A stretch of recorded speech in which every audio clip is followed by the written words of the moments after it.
Alors, je suis Lauriane Duriez, je suis chef du bureau du design de la mode et des métiers d'art à la Ville de Paris. Depuis de nombreuses années, la Ville de Paris a décidé de mettre en œuvre un plan d'action assez ambitieux pour soutenir les secteurs de la création, à savoir la mode, le design et les métiers d'art.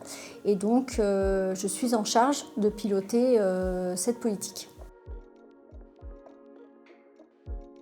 Alors, j'ai travaillé pendant de nombreuses années sur le secteur des métiers d'art, donc notamment en travaillant à la création d'une information de référence sur ces métiers, sur ces enjeux, sur les questions de formation. Et donc, il me paraissait tout à fait naturel de rejoindre le comité d'experts et de travailler à cette nouvelle étude. Il y avait déjà des études qui forcément avaient besoin d'être actualisées, mais également qui n'avaient pas le même périmètre. Donc ce qui a été intéressant avec ce projet d'étude, c'était de réfléchir de nouveau à la définition des métiers d'art, réfléchir plus largement à la notion de savoir-faire. Ça nous a permis de modifier le périmètre de l'étude et puis de réinterroger évidemment un certain nombre d'enjeux comme les besoins des compétences des entreprises, la transmission et d'aller plus loin en fait sur les données récoltées. Alors, c'est le chiffre qui concerne l'âge des salariés.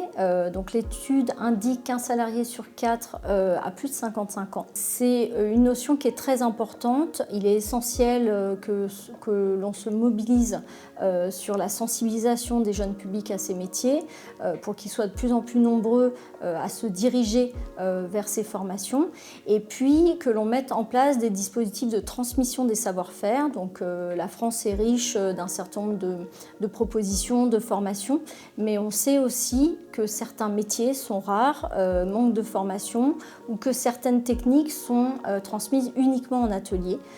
Et donc il est important que le secteur, que les acteurs se mobilisent pour transmettre ces savoir-faire et pérenniser le secteur des métiers d'art.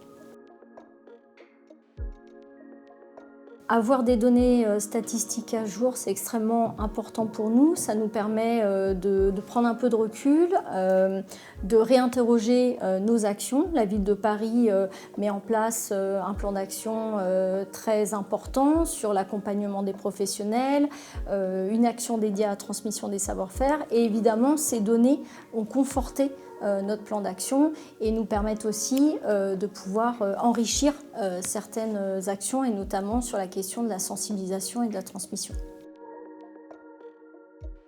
Ces chiffres, ils sont utiles à l'ensemble des acteurs. Je pense à une collectivité qui souhaite mettre en place un plan d'action.